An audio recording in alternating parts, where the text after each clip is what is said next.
de bon caractère. Amen. Amen. C'est pourquoi, vous verrez, souvent on se crée des conflits. Pourquoi? Dans la vie. À cause de nous-mêmes. Souvent, ce ne sont pas les autres, mais c'est nous qui sommes à la base. Nous n'avons pas un bon caractère, mais nous croyons que notre caractère, c'est le meilleur. Et on arrive à un milieu, on veut s'imposer. On arrive à un milieu, on veut faire ceci ou cela. Et quand on nous regarde, on dit, ça, ce n'est pas un bon caractère.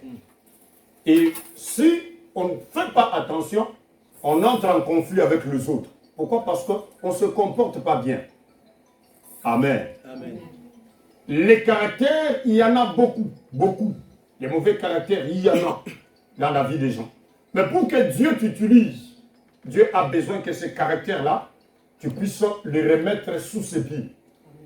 Et que lui-même, en t'humiliant, puisse te prendre et te changer. Te donner un caractère digne et agréable. Et quand tu arrives à ce caractère agréable, tu peux servir le Seigneur. Amen. Alléluia. Amen. Parce que dites-moi, un homme colère, qui est tellement colérique, tu arrives à devenir un pasteur, et tu as des brebis à diriger, tu ne sauras pas les garder. Vous comprenez? Est-ce que vous êtes en train de comprendre ce que je suis en train de dire? Amen. Un frère qui est tellement colérique, qui casse quand il se fâche. Quand il se fâche, lui, il ne peut pas se retenir. Ce frère-là, il devient pasteur à l'église. On lui donne un peuple, le peuple de Dieu qui le doit conduire. Je crois que chaque jour, il va réprimander, il va crier. Celui qui s'approche à côté de lui, il va le réprimander jusqu'au point où tous les fidèles vont commencer à fuir et dire non, ce pasteur-là, il est dur de caractère. Ce pasteur-là, il est ceci. On va commencer à le raconter. Pourquoi? Parce que il y a quelque chose de mauvais qui ne peut pas aider le peuple de Dieu à avancer. Et tu vas disperser ce peuple-là. Tu ne sauras pas le garder. C'est pourquoi Dieu prend même un homme colère, il l'amène dans son laboratoire, il brise sa colère, il change sa vie. Maintenant, il peut le prendre et le présenter devant les gens. Amen. Toi qui veux servir l'Éternel, nous sommes en train de parler des disciples, du caractère des disciples, les disciples en formation, les disciples pour arriver au point où ils doivent aller évangéliser. Ils doivent entrer sur le champ d'évangélisation. Ils doivent œuvrer pour la gloire de Dieu. Un disciple comme ça a des écoles où il doit passer. Nous avons vu la première école qui est le brisement. La seconde école qui est les caractères. Et la troisième école, nous parlons de la foi. Quelqu'un qui est appelé à servir l'Éternel doit être lui-même un homme de foi ou une femme de foi. Alléluia. Est-ce qu'il y a quelqu'un qui m'entend? Celui qui est appelé à servir Dieu, il doit avoir passé par la troisième classe, la troisième école. Cette classe-là s'appelle la classe de la foi. Parce que sans la foi, tu ne peux rien faire avec Dieu. Amen. Amen. Lisons l'Écriture. Romains chapitre 10. Verset 17. Lèvons-nous et saluons l'Écriture.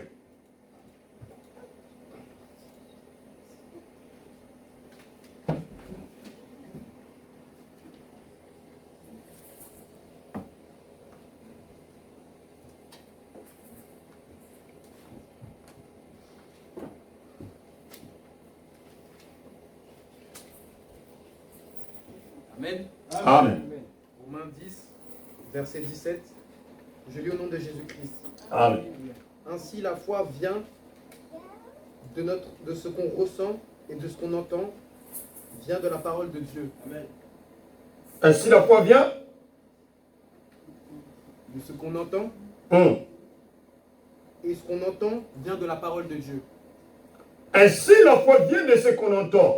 Et ce qu'on entend, c'est par la parole de Christ. Ça, c'est la version que j'ai. La foi vient de ce qu'on entend, et ce qu'on entend vient de la parole de Christ. On n'a pas dit que la foi vient des commérages. Est-ce qu'on comprend cela? La foi ne vient pas des commérages. La foi ne vient pas des racontars. La foi vient de ce qu'on entend. Et ce qu'on doit entendre, c'est la parole de Christ. Merci, prenons place. C'est ça la source de la foi. Tu as besoin de la foi pour servir l'Éternel. Tu dois entrer sur le champ pour opérer avec Dieu. Mais étant disciple, étant un enfant de Dieu, étant une personne qui est en train de se préparer pour y arriver, ce que tu dois faire, c'est d'entendre la parole. Parce que la foi vient de ce qu'on entend. La Bible n'a pas dit qu'on reste à la maison. La Bible n'a pas dit qu'on aille dans des chambres. La Bible n'a pas dit qu'on aille de lieu en lieu en train de parler de la vie des gens. Qu'on n'aille pas dans des véhicules ou dans des tels coins en train de raconter sur la vie des gens. Ça n'apporte pas la foi. La foi vient de ce qu'on entend. Et ce qu'on entend, c'est la parole. Ce qu'on entend, c'est la parole de Christ. S'il y a une parole de Christ quelque part qui doit édifier et qu'on doit l'écouter, cette parole doit amener la foi en nous. Ça, c'est la source de la foi, n'est-ce pas? Parce qu'on a dit qu'on doit avoir la foi. Mais il faut comprendre qu'on a besoin d'une source. D'où vient la foi? La foi ne vient que de ce qu'on entend. Parce qu'au fur et à mesure que nous entendons, ça crée quelque chose en nous. Et cette chose qui est créée en nous, c'est ce qu'on appelle la foi. Cette foi-là nous pousse maintenant à servir le Seigneur. Mais là, nous avons vu que la source. Maintenant, quelle est sa définition? Parce qu'on parle que de la foi. On dit à la foi, la foi, la foi, la foi. Jusque-là, on a parlé de la foi. Oui, quelqu'un qui doit servir doit avoir la foi. Mais il doit l'avoir d'où? La foi doit être tirée de la parole. Mais cette parole, oui, c'est la parole de Christ qui est là. Mais la foi dont on est en train de parler, c'est quoi? Ce n'est pas foi du monde. Vous comprenez? Ce n'est pas la foi de la chèvre, non. On achète la foi de bœuf, non. Ce n'est pas ça. On parle de la foi. Mais c'est quoi la foi? Définis la foi. Hébreux chapitre 11, verset 1. C'est là où se trouve la définition de la foi. Lisez.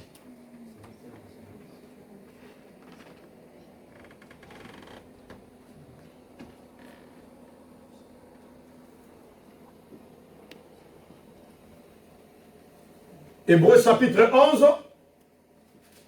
verset 1. Je lis au nom de Jésus. Amen. Amen. Or, la foi est une ferme assurance des choses qu'on espère, une démonstration de celles qu'on ne voit pas. La foi, c'est une ferme assurance des choses qu'on espère, une démonstration de celles qu'on ne voit pas. Une autre version de la Bible. Qui dans sa version, ça ne dit pas la même chose que la sœur? Oui, lis-nous. Je lis au nom de Jésus-Christ. Amen. Amen.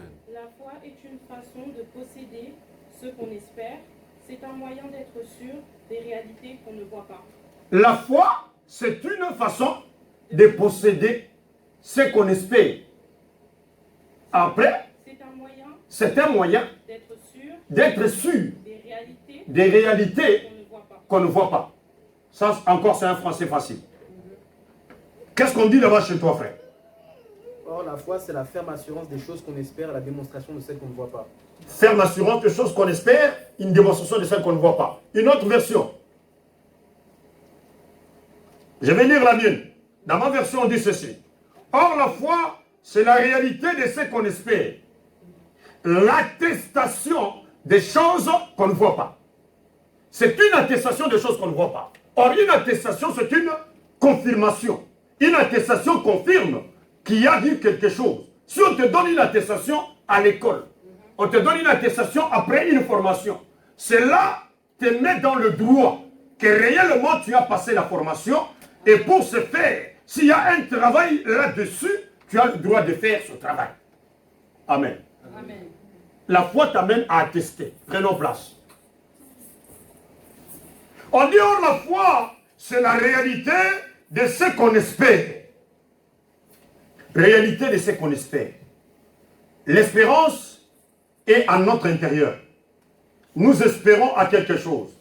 Je suis en train d'espérer voir la journée de demain. Mais comme j'espère voir la journée de demain, si Dieu le veut, je commence déjà à expérimenter. Je me dis, demain, si Dieu me réveille, ce que je vais faire, le matin je me lave, vers 8 heures, je vais m'habiller et je vais sortir, j'irai à tel lieu. Est-ce que vous comprenez ce que je suis en train de dire? C'est ça même la foi. Je suis en train d'espérer. Je me dis que demain je vais me réveiller si Dieu le veut. Mais si je me réveille demain, ce que je ferai, j'ai ça et ça et ça et ça et ça dans mes programmes. Donc, la journée de demain, je suis déjà en train de la vivre. Mais je ne suis pas encore arrivé. C'est ça la foi. On est assuré qu'une chose va arriver. Et puis on commence déjà à démontrer que la chose existe déjà. Ça va? Je n'ai pas acheté une voiture. Mais je me dis ceci. Tel que je suis là, nous arriverons au mois de mars. J'aurai une très belle voiture. D'ailleurs, avec ma voiture, je ne manquerai pas de prendre quelques sœurs à Vénitieux pour les amener à l'église. Donc pour moi déjà, je me vois déjà en voiture. Comment déjà le mois de mars, je vais commencer à rouler. Je prends les sœurs, je prends des frères, je les amène à l'église. Je vois déjà qu'au mois de mars, l'église existera encore.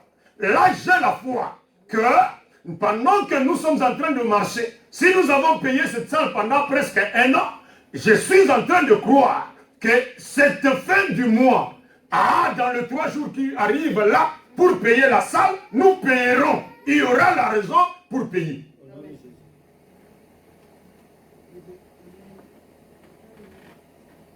La foi, c'est cette expérience-là, où j'espère à un mariage. Je me dis, le Seigneur fera. Le jour de mon mariage, je serai en robe blanche. Ma chaussure là, j'ai déjà vu quelque part où je vais acheter, la boutique où je vais acheter la paire de chaussures. Mais je n'ai pas encore de fiancé. Mais je crois qu'il y a un mariage pour moi. Ça, c'est une personne qui croit. C'est la personne qui a la foi. Ferme assurance des choses qu'on espère. Et une démonstration de celles qu'on ne voit pas. Il n'y en a pas encore. Mais moi, je démontre qu'il y en aura. J'ai toujours donné l'exemple d'une femme qui est en train de préparer une laïte.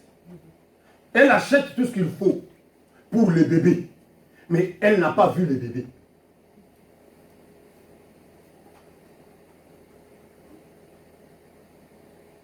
Oui, le bébé peut être dans le ventre. Mais qui a dit que le bébé naîtra? Qui a dit que ce bébé naîtra en vie? Parce qu'il y a des bébés qu'on va à l'hôpital, on ne sort pas avec ces bébés-là. Ce sont des morts-nés. Il y a des bébés qui naissent prématurés. Ils sont tellement petits que tu as même horreur de les toucher. On les amène pour les mettre dans la couveuse, elles ne vont pas résister, elles vont mourir.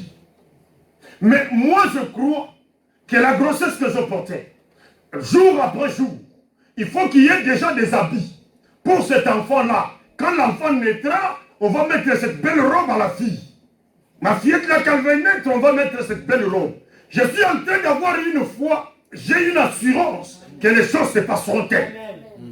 On démontre ça, c'est ça la foi.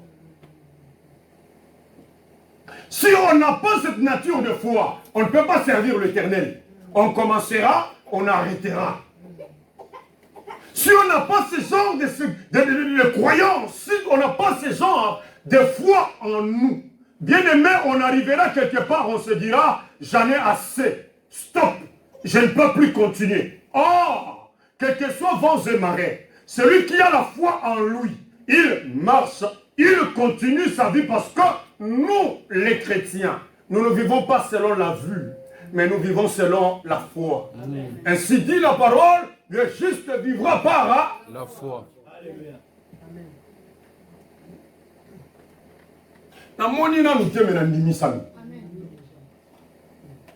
Je Je n'ai pas encore touché, mais moi je vois. Je crois en ça, que cela arrivera. Je n'ai pas encore vu ce que je suis en train d'attendre là. Mais j'ai une foi certaine que le Seigneur m'amènera là où il veut m'amener. Il y a cela des années, à peu près je crois 27 ans, 26 ou 27 ans. Quand le Seigneur m'avait appelé, j'étais encore jeune et je servais l'Éternel. Je me retrouvais quelque part, le Seigneur m'a montré des choses où moi-même j'ai douté. J'ai dit, Seigneur, ça, je ne crois pas que ça va se faire. Et j'étais assis sur un fauteuil. Je me souviens, ce fauteuil-là était de couleur verte. Assis sur le fauteuil. C'était un matin après les cultes matinales. Je m'assieds là, je vois une vision. Dès que j'étais assis, je vois une vision. Et j'entends la voix qui me parle. J'ai dit, ah, Seigneur, tout mais ça là, je trouve que ça arrivera comment? Et Dieu me posa une question. Il dit, c'est toi qui as créé les cieux et la terre? J'ai dit, ah, non. Il dit, ok, regarde là à gauche. Et moi, je croyais qu'il y avait quelque chose à regarder à gauche. J'ai tourné mon cou comme ça à gauche. Et il m'a dit, comme c'est toi qui as créé les choses, maintenant, tourne-toi et regarde droit. Ça, c'est devenu paralysé. J'étais comme ça. Dans ma tête, je dis, et tourne-toi tête, regarde tout droit. Le coup me dit, on ne tourne pas, on est comme ça. J'ai essayé de toutes mes forces. Je n'ai même pas pu. Il me dit, maintenant tu peux tourner. Et quand j'ai fait ça, j'ai regardé droit. Il dit, ah, ça c'est une épreuve qui est grandiose. Qu'est-ce qui m'arrive là? Et par erreur, il me dit, regarde maintenant à droite. Au lieu que je dise non, pardon, j'ai regardé. Et il me dit, retourne droit. Je regarde, ça ne bouge plus. Ça ne travaille plus. La colonne ne travaille pas, les cerveaux ne travaillent plus. J'ai donné l'ordre au cerveau, tourne-toi que je regarde droit. Le cerveau a dit, ça moi je ne connais pas. Et je suis resté comme ça bloqué. Pendant 2 minutes, j'ai commencé à pleurer à moi. J'ai dit, Seigneur, pardonne-moi. Je sais que j'ai douté de toi. Et pitié de moi. J'ai mal fait. Et pitié. Pendant que je me disais, et j'étais en train de me forcer de parler à Dieu. Et j'ai entendu la voix me dire, là maintenant c'est bon. Tu as cru? J'ai dit oui, j'ai cru. Il a dit, tourne-toi. Et je me suis tourné. Depuis ce jour-là, je suis devenu un homme de foi. Amen. Amen. Celui qui a créé le corps, celui qui peut décider sur notre mouvement, il peut dire à ce pied, aujourd'hui là, paralysé, ça ne bougera plus. Celui qui peut donner l'ordre à un mort, malgré qu'on a dit qu'il ne vivra plus, on dit de lui, maintenant là, lui dit, tu dois revenir à la vie pour aller témoigner. Et la personne revient à la vie et commence à témoigner. Le seul qui a capacité sur toutes choses, c'est Dieu. Il a tout créé par la foi. Il a appelé tout à l'existence par la foi. C'est pourquoi si tu es fils de Dieu, tu es fille de Dieu, tu dois être une femme de foi, tu dois être un homme de foi. Quand tu arrives à la foi, tu vas commencer à réaliser les choses. Parce que ta vie ne dépend pas du monde. C'est pourquoi laisse-moi te dire ceci. Si tu fuis Dieu, tu seras voué à l'échec. C'est moi qui te l'annonce. Toi là, tel que tu es là, ta vie dépend de Dieu. Essaye seulement, vas-y. Et tu verras. Là où tu iras, ce ne serait qu'échec sur échec et pleurs. Parce que ta vie n'est pas là-bas. Ceux-là qui réussissent là-bas parce que c'est leur coin. Toi, ce n'est pas ton coin. Il t'a appelé. Les justes vivent par la foi. Et cette foi-là, on la reçoit en écoutant la parole. Pendant qu'on écoute la parole, qu'on est dans la présence de Dieu, c'est alors que nous augmentons notre foi. Et autant que nous augmentons notre foi, Dieu agit avec nous. Les anciens avaient la foi. Regardez une dame. On est toujours dans cet Hébreu 10 là. Une dame qui a vieilli. La vieillesse est venue dans le corps de Sarah. La Bible nous dit que Sarah était vieille. 89 ans. Dieu avait donné une promesse longtemps. Ce que les gens ne peuvent pas croire. Ce que les gens ne peuvent pas penser, Dieu le fait. Hier, aujourd'hui et pour toujours. Amen. Amen. Regardez une dame de 89 ans. Les cheveux ont blanchi, n'est-ce pas? Elle n'a plus ni éclat ni beauté. Elle n'a plus de force dans son corps. Il y a déjà de celles à 89 ans, elle prend un bâton, elle tremble en marchant. Mais cette femme est en train de garder des promesses qui datent de plus de 25 ans. Dieu avait dit que cette femme-là aura un enfant. Après 25 ans de demeurer dans la promesse, voyez les hommes, hein? Ce que nous faisons si Dieu promet. Tu commences à marcher, 1 an, 2 ans, 3 ans, tu n'as pas vu. Ah, tu es makamwana, je crois que ça a une vision. Bien bon, c'est lui qui m'avait, le prophète qui avait prononcé ça, il a prononcé cette prophétie-là par enchantement. Il était animé de notre esprit. Ce n'était pas l'esprit de Dieu. Parce que si c'était l'esprit de Dieu, 5 ans déjà, 10 ans depuis que la chose a été dite. Mais cette dame est en train d'attendre 25 ans. 25. Lui et son mari. Le mari qui était jeune, le mari a vieilli. Il est à 99 ans. Parce que Sarah et Abraham ont 10 ans de différence d'âge. Un vieux là, qui a 99 ans, qui peut lui aussi marcher avec un bâton, qui s'appelle Abraham. Mais Dieu lui avait dit que tu auras un enfant. Cet enfant-là naîtra de Sarah. Malgré que l'incident d'Agar va venir, mais Dieu a dit que c'était Sarah. Mais Sarah a vieilli. Le jour où Dieu revient pour dire que l'année prochaine, à la même date, tu auras un enfant, Sarah a même ri. Vous voyez? Sarah a même ri. C'est pourquoi le nom d'Isaac, qui signifie il rit. Voilà. Amen. Et Dieu a demandé à Sarah, pourquoi as-tu ri? Sarah a voulu même tromper Dieu. Pour dire non, je n'ai pas ri. Parce que je crois qu'en Sarah, il se disait, mais au fait, ça c'est des illusions. Ça commencera comment? Je vais avoir une grossesse comment? À cet âge-là, en train je vais me promener avec une grossesse. Ça va commencer comment? D'ailleurs, déjà à cet âge-là, on n'a même pas de désir. Ça commence comment une grossesse à cet âge ici? Mais Dieu venait de parler. Et Dieu est parti. Il est reparti. Parce que c'est le message pour lequel il est venu. Il était descendu ce jour-là pour parler sur Sodome et Gomorrhe. Et il était descendu ce jour-là pour donner un message de confirmation à la naissance d'Isaac. Qu'Isaac allait déjà venir. Et Dieu est reparti, il a laissé les anges partir. Mais ce qui se passe là est que l'année prochaine, à la même date, ainsi dit l'Éternel, s'est accompli tel que l'Éternel l'avait dit. Et Sarah a donné naissance à un enfant à 90 ans. J'ai vu une femme nigériane, je crois, c'est à 62 ans, qui vient d'avoir des jumeaux. Oui. Son mari est déjà vieux, on va le voir comme ça.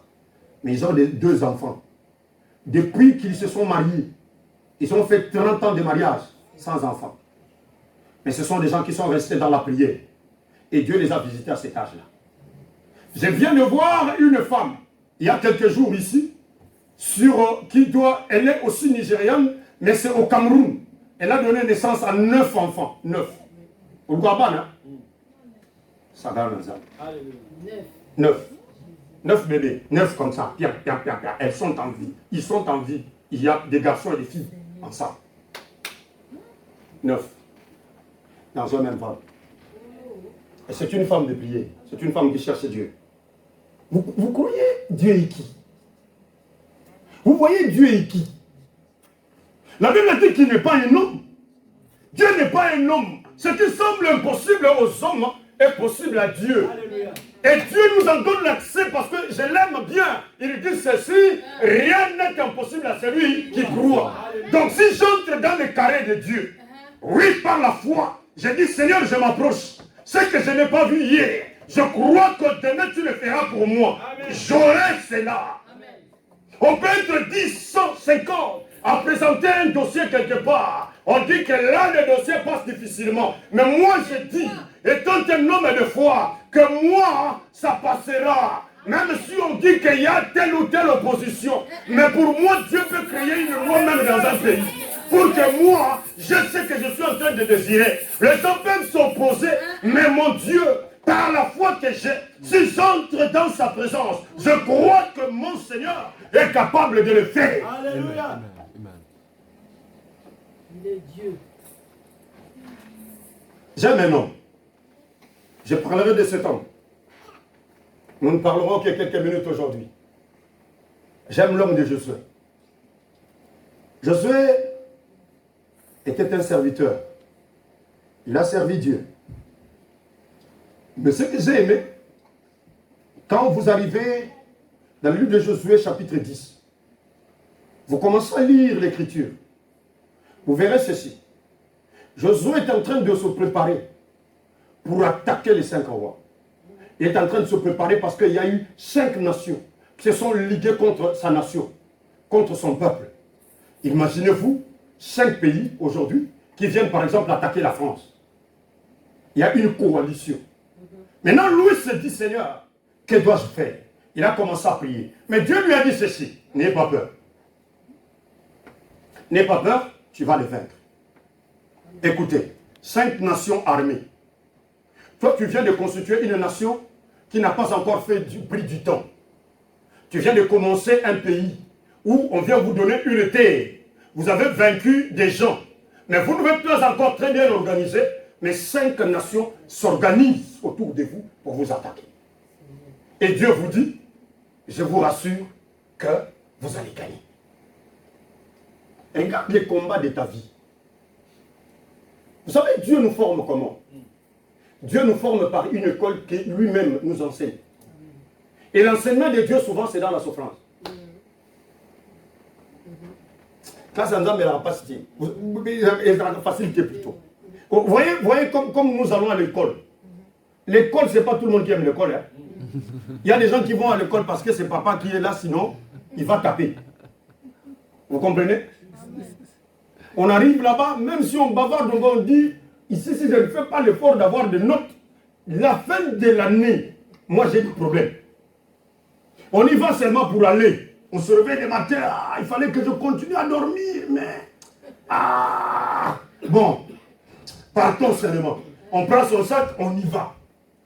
On arrive là-bas, on donne le cours. C'est pas fini, on vous dit, allez réviser. Voilà. Il y aura des tests à passer. Et pendant ces tests-là, vous dites que si je ne réussis pas, ça va être compliqué pour moi. Tu es en train de t'efforcer au jour le jour.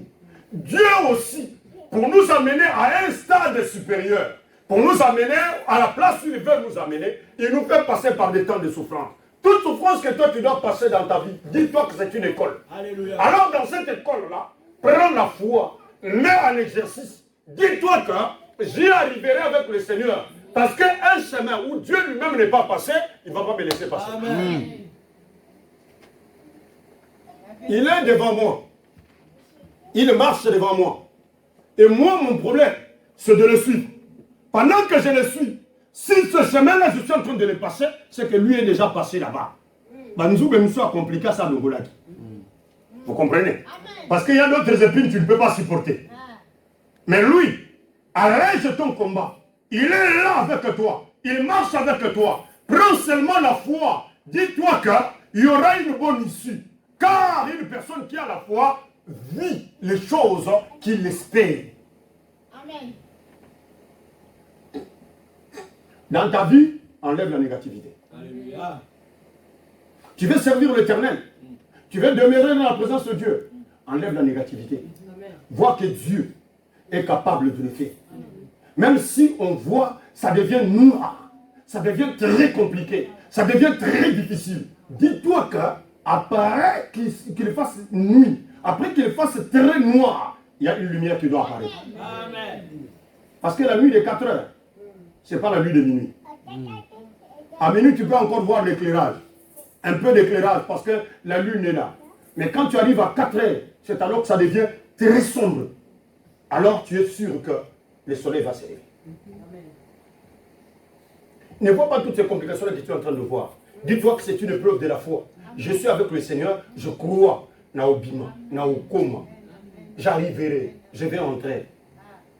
J'entrerai dans ma destinée. J'entrerai dans ma bénédiction. Amen. Dieu dit à Josué, ne crains pas. Avec ces 5 nations, personne ne va te vaincre. Tu les vaincras. Alors Josué se dit, oui, l'Éternel a dit que je vais vaincre.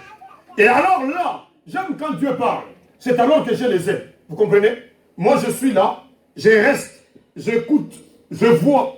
Mais quand Dieu me parle, quand Dieu me rassure sur quelque chose, c'est alors que nous avons le makas. Oui, là maintenant, je suis très sûr. J'arriverai. Parce que l'Éternel a déjà parlé. Comme il n'est pas un fils d'homme, il ne peut pas mentir. Ce qu'il a dit là, il va l'accomplir. Celui qui n'a jamais menti à cet homme-là, Abraham, malgré sa vieillesse, malgré tout ce qu'il était, celui-là a réalisé des choses avec Abraham, il les réalisera avec moi. Amen. Et Abraham étant un père de la foi, il voit l'enfant naître, il marche avec cet enfant, mais Dieu dit, donne l'enfant. Mais la Bible dit qu'Abraham croyait, comme je suis en train de partir avec Isaac. Or Dieu a dit que j'aurai une descendance sur Isaac. Même si je tue Isaac, Dieu va le ressusciter. La première personne à voir la pensée de la résurrection, c'était lui. Amen. Ah oui. Tu es en train de partir, mais tu te dis, Alobaki, ça va descendre de cet enfant. Comme Dieu a dit que ma descendance sur cet enfant, c'est que, quel que soit ce qui arrive, il a dit que j'aille le tuer. Et moi, je crois que comme Dieu ne ment pas, cet enfant ici peut mourir, et puis venir à la vie, et je ne pars avec.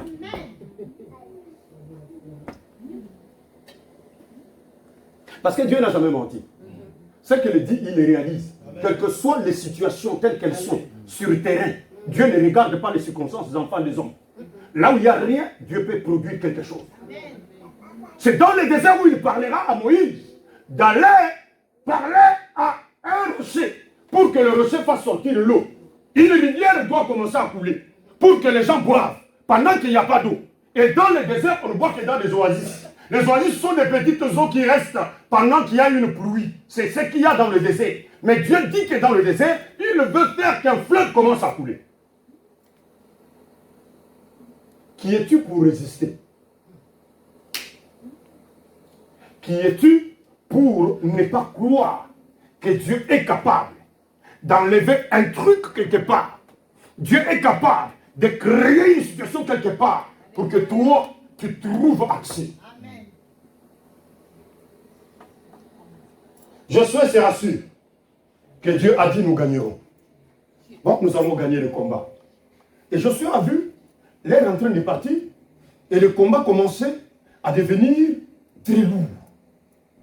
Ceux-là combattaient, eux aussi combattaient, mais ça commençait à prendre du temps. Josué a dit non. Sur ce terrain ici, nous ne connaissons pas très bien le terrain. Ça ne fait pas très longtemps que nous sommes logés là. Mais si ça continue comme ça, et qu'il fasse noir, c'est qu'ils auront le dessus sur nous. Pourquoi? Parce qu'eux, ils se connaissent. Tu sais, ici, dans ce quartier-là, quand je venais pour la première fois, je venais avec le GPS. Vous comprenez? Parce que je ne connaissais pas le quartier. Mais là, aujourd'hui, même si tu me laisses quelque part là-bas, je sais par quel chemin sortir et venir. Alléluia. Même si tu m'amènes parmi toutes ces maisons qui sont là, je sais par quel coin sortir pour y arriver. Amen. Je peux être là-bas, on me dit qu'on a déjà bloqué la route de Lyon ici. Je sais par quel coin aller faire le tour même vers Bron. Je sors par les bas ici et je me retrouve ici. Amen.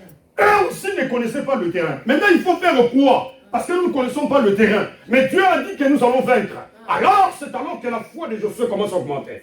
Josué regarde le soleil, il dit soleil, si toi tu vas dormir, c'est que la nuit va venir. Et si la nuit vient, nous n'aurons pas une victoire. Il dit au soleil, arrête-toi sur Gabaon. C'était pour la première fois, depuis que la création existe, qu'un homme a au sang et à la chair. Même lui-même, le créateur n'a jamais arrêté le soleil en train de tourner. Il a tourné, il a regardé, il a dit soleil, toi tu arrêtes sur Gabaon. Et le soleil s'est arrêté. Net et clair. Sans bouger. Il tourne, il regarde et dit, comme il y a une rotation, la lune peut continuer la rotation. Il dit, toi lune, arrête-toi sur la jalon. Et la lune s'est arrêtée. Et si les exégètes de la Bible ont calculé, ils ont dit, cela a fait 23 heures et 40 minutes. Donc un jour de plus, sans que le soleil puisse continuer, ni la lune continue à bouger. Pourquoi? Ils aient le pouvoir de vaincre leurs ennemis. Parce que c'est dans la lumière, étant enfants de lumière, qu'ils doivent combattre et réussir. Amen. C'est pourquoi si Israël est poursuivi par les Égyptiens, du côté d'Israël, il faut lumière et Zala. Mais du côté des Égyptiens, qu'il y ait le noir. Alléluia. C'est ça. Il nous appelle les enfants de la lumière. Alléluia. Et j'aime ça. Parce que, écoutez, quand il dit au soleil, arrête-toi sur Gabaon. Gabaon veut signifier ville de collines. Or, la colline, c'est une montagne, n'est-ce pas? Mais Ajalon, à son tour, signifie seulement biche, la femelle de cerf. Vous comprenez? Donc, c'est une biche. Or, la lune, telle qu'elle est là, cet Ajalon-là, le pays qu'on appelle Ajalon, il n'était pas sur une colline, mais c'était sur une vallée. Là, il y a une montagne. Oui. Ici, il y a vallée. C'est ça. Écoutez. Une chose. Là, il y a montagne, ici, il y a vallée. Mais quand Dieu crée, il crée deux et deux. Il a créé mâle et femelle. C'est pourquoi, même dans la nature, il crée le soleil, il doit créer la lune. C'est ça. Le soleil, c'est l'homme. La lune, c'est la femme. Amen. Alléluia. Dans la création, la femme est en bas. L'homme est le premier. C'est pourquoi on l'appelle le père de la famille. C'est lui qu'on appelle le chef. Il y a une femelle qui vient. Parce que la femelle est sortie de l'homme. L'homme existait déjà, la femelle devait venir. Le soleil a été toujours là. Il fallait que la lune soit. Maintenant, ce qui existe dans le naturel, si la femme doit être à côté de l'homme pour marcher ensemble, c'est ce qui fait que l'homme est premier, la femme vient joindre l'homme pour faire un foyer et continuer. Amen. Le soleil existe, mais il faut qu'il y ait la lune. Or, pour qu'un homme soit en couple, il faut qu'il y ait un homme, il y ait une femme. On dit qu'ils sont en couple. Dieu a créé aussi le couple qui s'appelle soleil et qui s'appelle lune. La lune et le soleil se complètent. Pour que la lune soit lune, il faut que le soleil lui donne la lumière. Alléluia. Alléluia. Sans la lumière de la lune, plutôt du soleil, la lune ne peut pas s'illuminer. Or, j'ai un homme qui s'appelle le soleil de justice, qui s'appelle le Seigneur Jésus-Christ de Nazareth. Lui, c'est mon père. Mais il a fait quelque chose, qu'il y ait une femme. La femme s'appelle la lune. Cette lune-là s'appelle l'église. S'il y a un homme qui s'appelle le soleil, il y a la lune qui s'appelle l'église. Le soleil est dans la colline en haut, mais la lune est en bas. C'est pourquoi on parle d'Ajalon. L'église est en bas, et le soleil est en haut. Comme le soleil est en haut, lui, notre Père. Roi David, je t'évoque parce que tu as raison de dire, je lève mes yeux vers. Donc, quand celui qui est dans les vallées, celui qui est dans une vallée va lever les yeux vers. Alléluia. Alléluia. L'église, à tout moment de sa marche, doit lever les yeux vers les montagnes. Parce que l'église est dans la vallée. L'église aujourd'hui est en bas. Mais il y a un maître qui est élevé. Il a été élevé sur la croix. C'est lui le grand aigle qui est élevé. Et comme il est élevé, nous qui sommes là en bas, notre force, notre lumière, notre puissance, pour la voir, nous avons besoin des rayons du soleil. Notre soleil qui brille et qui nous donne la force. Cette force, nous l'avons au travers de la parole et le Saint-Esprit qu'il a laissé dans l'église. Et c'est là au moyen de la foi. Quand lui parle, nous recevons le message. Et quand nous recevons le message, nous croyons à la parole. Et si nous croyons à la parole, il est capable de le faire.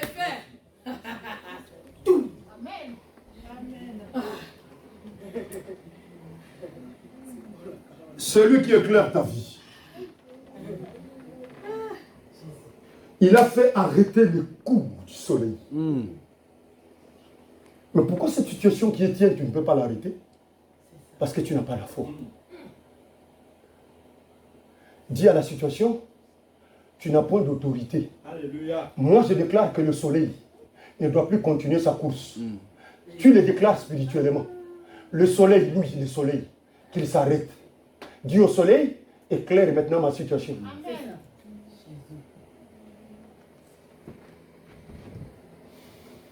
Ceux-là qui parlent lingala disent, Monanga, vois-moi, localise-moi.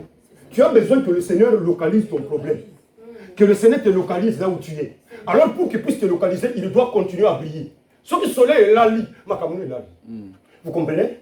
Tout ce que toi tu as comme problème, si le soleil va se coucher, ça serait très bien que tu n'as plus de solution. Mais dis seulement au soleil, soleil, arrête-toi là sur la colline. J'ai besoin que tu sois sur Gabaon. Et moi qui suis dans la vallée d'Ajalon, je vais tourner étant une biche. La biche c'est une femelle. La femelle doit crier vers l'homme, vers le mari. C'est pourquoi l'Écriture dit que tous les besoins de la femme seront tournés vers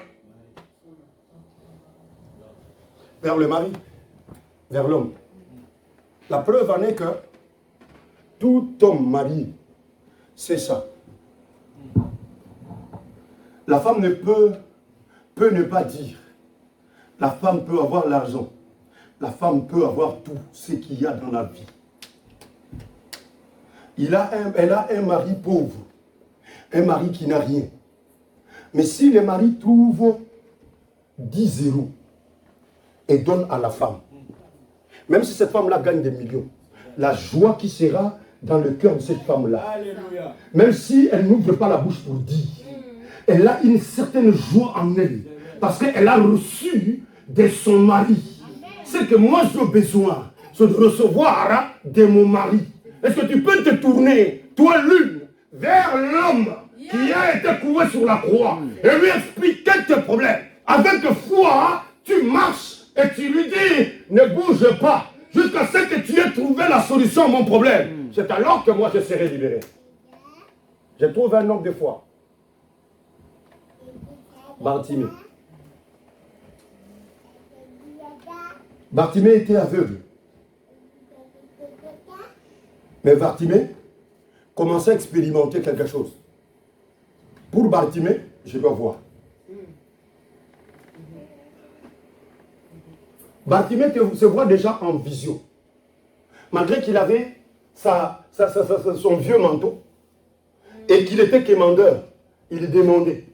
Les gens venaient mettre sur son manteau. Les gens venaient lui déposer des pièces. Mais Bartimée a entendu. C'est pourquoi Bartimée a eu la foi. Il a entendu qu'il y a un homme qui est dans la ville, qui s'appelle Jésus. Cet homme-là est en train de faire des miracles. Cet homme-là est en train de faire des prodiges. Alors Bartimée en lui, il a eu la foi. Il a dit, comme il est en train de faire des miracles, il est en train de faire des prodiges, moi, je dois aussi voir.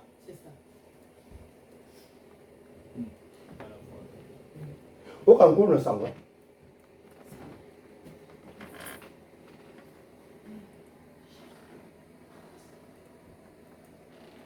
Il y a une chanson que j'ai entendu chanter, que je chante, en lingala, qui dit, Seigneur, j'ai toujours entendu parler de toi, mais maintenant je vais te voir. Zambe nanga, unayoka kombo na yona sango, leloyo papa na lingi na mona na miso. J'ai entendu parler de toi. Les gens ont témoigné. Les gens ont parlé de toi. Mais moi, je vais te voir. Je n'ai pas besoin seulement que j'entende, mais que j'expérimente. Oh, la personne que tu dois expérimenter, la personne que tu dois voir par ses propres yeux, c'est la personne qui a entendu, qui a la foi, qui veut réaliser que maintenant l'Éternel peut le faire avec moi. Amen. En salaranga. Ce moment bala qui n'a pas. Ce moment soit qui n'a pas besoin. Si celui-là qui parle a eu un papier, moi je l'aurai. J'entre dans sa foi et j'ai les papiers. Si celui-là avance dans sa vie avec un bon travail, moi je crois que le Seigneur me fera quitter le travail que j'aime pas là. Il va me mettre dans un bureau, il va me mettre dans un coin où je serai dans la joie dans mon travail. Ça c'est une femme de foi, c'est un homme de foi qui peut déclarer des choses. J'ai entendu parler de toi, Et je vais maintenant te voir. Là, mon aïeux Suko. Les gens ont parlé de leur Dieu, mais que moi aussi je parle de mon Dieu. Si Dieu l'a fait avec eux, il le fera aussi avec moi. Parce qu'il est le même Dieu qui est le même hier, aujourd'hui et éternellement. Les disciples, c'est une personne qui marche dans la foi. On copie la foi des anciens. On écoute ce que Dieu a fait avec les anciens pour nous dire que nous aussi, nous allons expérimenter cela. Bartimée a entendu. Ça parlait. Bartimée a dit, ah, moi aussi, je vais voir. Et les jours où il entend la foule passer, je crois qu'il a posé la question à quelqu'un.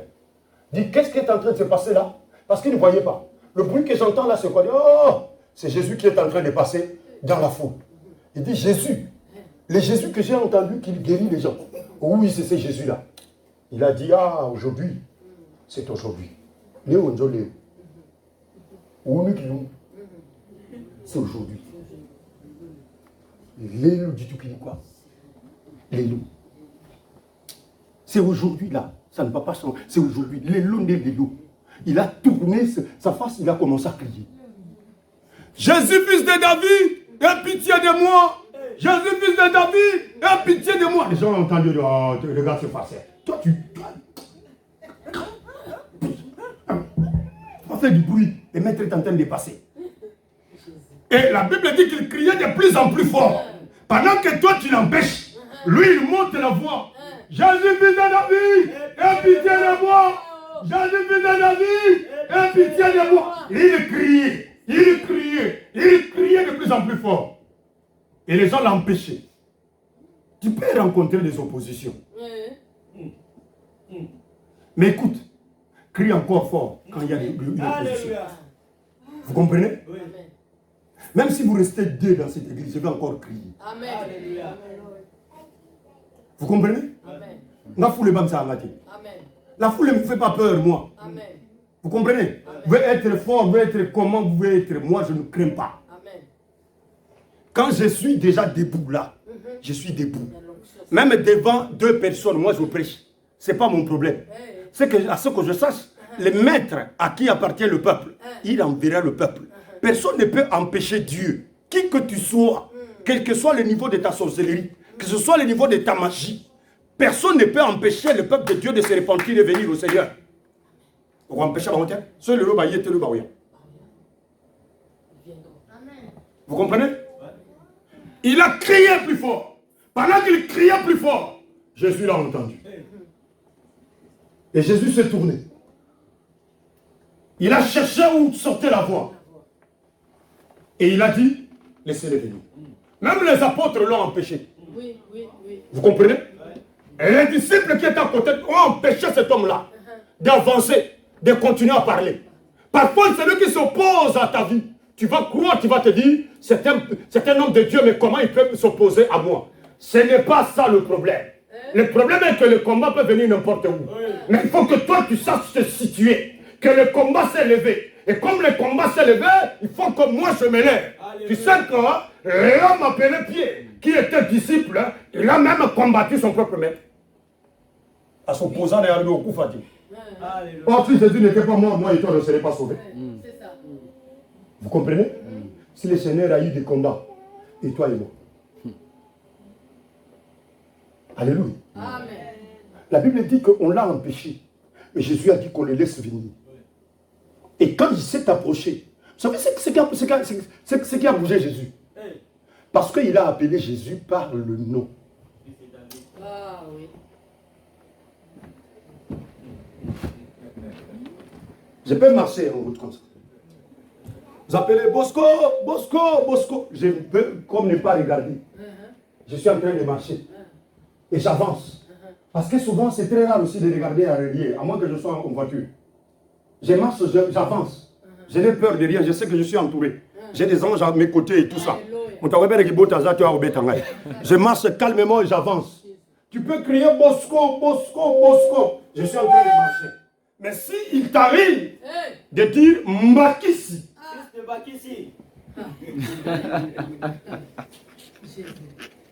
je vais tourner. comprenez ça? Amen. Je tournerai. Je me dirais que c'est quelqu'un qui me connaît. C'est ça. Vous comprenez? Maintenant, il y a celui qu'on appelle le fils de David. Celui qui devrait rester sur le trône de David éternellement. Parce que David, son trône, ne va pas finir. Il a un trône éternel. Pourquoi David a un trône éternel étant roi? Parce qu'il y a eu un roi qui est né dans sa famille. Celui qu'on appelle le roi des rois et seigneur des seigneurs, Jésus-Christ. Il est mort, il est ressuscité. Donc on a royauté finie par lui. C'est lui qui a un trône éternel. Il s'appelle Jésus-Christ. Maintenant on appelle, on dit Jésus fils de David. Il dit mon père il me connaît. Il s'est tourné, il a dit amenez-le. Viens. Viens.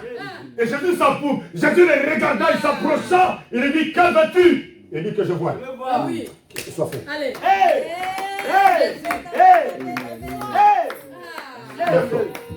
Lève-toi, on va prier. Lève-toi, on va prier. Lève-toi, on va prier. Lève-toi, on va prier. Lève-toi, on va prier.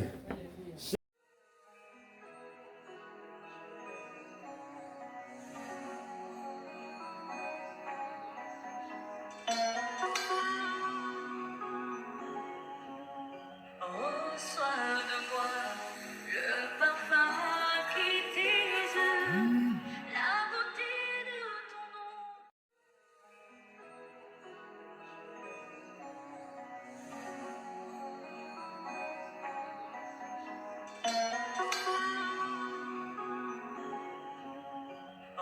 Reçois